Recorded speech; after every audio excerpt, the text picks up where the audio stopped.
Hello friends, নামপাইয়ের আরও একটি গুরুত্বপূর্ণ টিউটোরিয়ালে আপনাদেরকে স্বাগতম। এই ভিডিওতে আমরা আলোচনা করব হচ্ছে অ্যারে রিশেপিং এবং ট্রান্সফরমেশন নিয়ে। সো আমি সরাসরি চলে যাচ্ছি কলাপসে। সো ফার্স্টে আমি আবারও নামপাইটাকে ইম্পোর্ট করে নিলাম। দেন আমাদের আজকের প্রথম যে ফাংশন সেটা হচ্ছে রিশেপ। সো রিশেপ করব একটা অ্যারেকে। সো ফার্স্টে আমরা একটা অ্যারে এখানে ইনিশিয়ালাইজ করে নিলাম। অ্যারেটা হচ্ছে এটা, ওকে, 0 1 2 3 4 5 একটা one dimensional array. So reshape যেটা করে সেটা হচ্ছে আমরা যে শেপটা এখানে বলে দিব সেই শেপে কনভার্ট করে দিবে আমাদের যে প্রোভাইডেড অ্যারেটাকে। সো সাপোজ আমাদের অ্যারে ছিল 0 1 2 3 4 5 একটা ওয়ান ডাইমেনশনাল অ্যারে, এটাকে আমরা বলতেছি 2/3 তে কনভার্ট করে দিতে। সো সেই এলিমেন্টসগুলো নিয়ে সে একটা 2/3 অ্যারে আমাদেরকে কী করবে, রিটার্ন করবে। আমরা যদি রান করি, এই যে সে একটা আমাদেরকে 2/3 একটা অ্যারে রিটার্ন করলো, দুইটা রো তিনটা কলাম, এবং এলিমেন্টসগুলো কোত্থেকে নিল, এলিমেন্টসগুলো এই অ্যারে থেকেই নেওয়া হয়েছে। ওকে, তো এখন আমাদের নেক্সট ফাংশনটা হচ্ছে রেভেল। সো রেভেল আসলে কি করে? রেভেল ফাংশনটার কাজ হচ্ছে আমাদের যেই ডাইমেনশন এন ডাইমেনশনাল যে অ্যারেটা থাকবে সেটার সমস্ত এলিমেন্টসগুলো নিয়ে সে একটা ওয়ান ডাইমেনশনাল অ্যারে তৈরি করবে। সাপোজ এখানে এটা ছিল একটা 2 ডাইমেনশনাল অ্যারে। সো এটাকে যখন আমরা রান করলাম, এটা আমাদেরকে কী দিল, একটা ওয়ান ডাইমেনশনাল অ্যারে রিটার্ন করলো। এখন এখানে এন ডাইমেনশন যতগুলো ডাইমেনশনই থাকুক না কেন, এটা আমাদেরকে একটা ওয়ান ডাইমেনশনাল অ্যারে রিটার্ন করে দিবে, এবং এটা হচ্ছে রেভেল ফাংশনটা করলো আর কি। এখন সেম কাজ কে করে আবারও ফ্ল্যাটেন নামে যে ফাংশনটা আছে সেটার কাজও সেম। সেটাও কি করে, আমাদের এন ডাইমেনশনাল অ্যারে থেকে ওয়ান ডাইমেনশনাল অ্যারে রিটার্ন করে। কিন্তু ডিফারেন্স আছে রেভেল এবং ফ্ল্যাটেনের মধ্যে। কি ডিফারেন্স? ডিফারেন্সটা হচ্ছে রেভেল অরিজিনাল অ্যারে নিয়েই কাজ করে। দ্যাটস ওয়াই যদি আমরা রেভেল নতুন যে রিটার্নকৃত যে আমাদের অ্যারেটা পাইলাম সেইখানে যদি কোনো চেঞ্জ ঘটাই তাহলে আমাদের মূল যে অ্যারে বা মেইন যে অ্যারে, অরিজিনাল অ্যারে, সেখানেও এটার এফেক্ট পড়বে, অর্থাৎ সেটাও চেঞ্জ হয়ে যায়। তো এইটা হচ্ছে রেভেল। বাট ফ্ল্যাটেন যেটা করে, ফ্ল্যাটেন একটা কপি নেয় এবং সেইটার উপরে কাজ করে, যার কারণে ফ্ল্যাটেনের থেকে পাওয়া আমরা যে রিটার্নের যে অ্যারেটা, সেইখানে যদি কোনো চেঞ্জ করি আমরা, সেইটা অরিজিনাল অ্যারেতে কোনো এফেক্ট করবে না। সো আমরা একটু এটা প্র্যাকটিক্যালি দেখি। যেমন এখানে আমরা যেটা করলাম যে এই যে আমাদের রিটার্ন করতেছে, এখন আমরা এটা করি যে রিটার্নকৃত যে অ্যারে আর, সেইটার ফার্স্ট এলিমেন্টকে বানাই দিলাম 55, চেঞ্জ করে দিলাম। এখন এইটা ফার্স্ট এলিমেন্টকে 55 করে দিলাম কার? রেভেল থেকে পাওয়া রিটার্নকৃত যেই অ্যারেটা, সেটা দেখতে চাই যে এতে চেঞ্জ ঘটলো কিনা। একটু রান করি, এটাকে একবার রান করে এটাকে রান করলাম। এই যে যদি খেয়াল করি, এতে আমাদের কি ছিল, 1 2 3 4, এখানে কিন্তু ফার্স্ট এলিমেন্টটা 55 হয়ে গেছে। তার মানে এটা অরিজিনাল অ্যারেকেই কী করে দিল, চেঞ্জ করে দিল।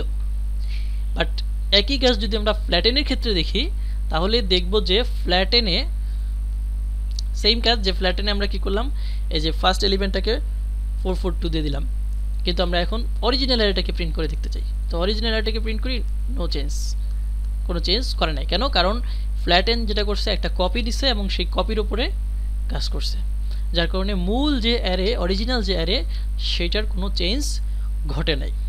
ওকে, সো ফ্ল্যাটেন এবং র্যাভেলের মধ্যে অফকোর্স র্যাভেল হচ্ছে ভেরি ফাস্ট, কারণ র্যাভেল হচ্ছে নতুন কোনো লোকেশন বা মেমোরি কনজিউম করতেছে না, যেটা ফ্ল্যাটেন করতেছে। ফ্ল্যাটেন যেহেতু কপি করে কাজ করতেছে, অবশ্যই সে কপি করতেছে অন্য একটা লোকেশনে, মেমোরি লোকেশনে। সো আমরা এখন নেক্সট ফাংশনে যাচ্ছি। নেক্সট ফাংশনটা হচ্ছে আমাদের ট্রান্সপোজ। Very easy. এটা জাস্ট কী করবে, কলামসকে রোকে কলামস, এটাতে ট্রান্সপোজ করে দিবে। এটাই আমাদের এখানে যে 1 2 3 4 5 4 দেখি আমরা এটাকে ট্রান্সপোজ করলে। সো এই যে সে আমাদের রোগুলোকে কলাম এবং কলামগুলোকে রোতে কনভার্ট করে দিয়ে একটা নতুন একটা রিটার্ন করে দিল। That's easy. নাও এখন হচ্ছে এক্সপান্ড ডাইমেনশন, আরেকটা ফাংশন। এটা কি করে, এটা আমাদের ডাইমেনশনকে এক্সপান্ড করে। সাপোজ আমরা যদি এখানে দেখি যে এখানে এটা কিন্তু একটা ওয়ান ডাইমেনশনাল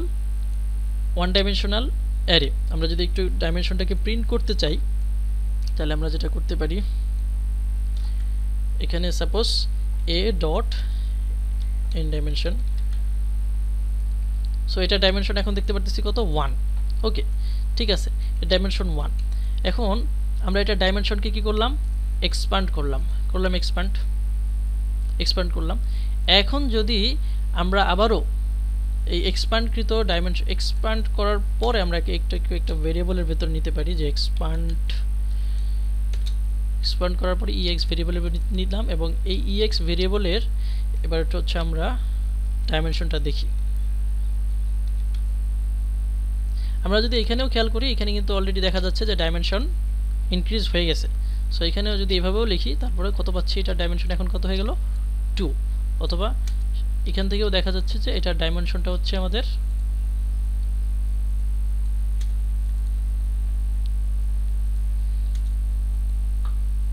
ডাইমেনশন হচ্ছে 2।